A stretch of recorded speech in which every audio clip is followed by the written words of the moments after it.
الحمد لله رب العالمين اللهم صل على نبينا محمد وعلى اله وصحبه اجمعين اللهم ربنا آتنا في الدنيا حسنة وفي الآخرة حسنة وقنا عذاب النار اللهم ربنا ظلمنا أنفسنا وإن لم تغفر لنا وترحمنا لنكونن من الخاسرين اللهم إنك عفو تحب العفو فاعف عنا يا كريم.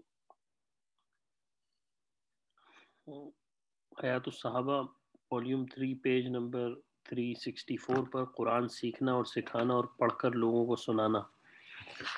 یہ باب ابھی آگے آئے گا، لیکن درمیان میں اس پچھلے باب کا کچھ حصہ رہ گیا تھا کہ حضرت عامر رحمہ اللہ علیہ کہتے ہیں کہ حضرت عمار رضی اللہ عنہ سے ایک مسئلہ پوچھا گیا تو پوچھا کیا یہ مسئلہ پیش آ چکا ہے؟ تو لوگوں نے کہا نہیں. تو فرمایا جب تک یہ مسئلہ پیش نہ آ جائے اس وقت تک ہمیں چھوڑے رکھو، جب یہ پیش آئے گا تب زور لگا کر اس کا صحیح جواب نکال کر تمہیں بتائیں گے. قرآن سیکھنا اور سکھانا اور پڑھ کر لوگوں کو سنانا. حضرت ابو امامہ رضی اللہ عنہ فرماتے ہیں ایک آدمی نے حضور کی خدمت میں آ کر عرض کیا یا رسول اللہ، میں نے فلاں قبیلے کا حصہ خریدا تو مجھے اس میں اتنا نفع ہوا. حضور نے فرمایا کیا میں تمہیں اس سے زیادہ نفع ہونے کی صورت نہ بتاؤں؟ اس نے کہا اس سے زیادہ نفع کیا ہو سکتا ہے؟ حضور نے فرمایا کیا اس سے زیادہ نفع ہو سکتا ہے؟ حضور علیہ الصلوۃ والسلام نے فرمایا ہاں، آدمی 10 آیتیں سیکھ لے تو اسے اس سے زیادہ نفع مل جائے. چنانچہ وہ آدمی گیا اور اس نے 10 آیتیں سیکھی اور رسول اللہ صلی اللہ علیہ وسلم کو اطلاع کی. طبرانی کی روایت ہے.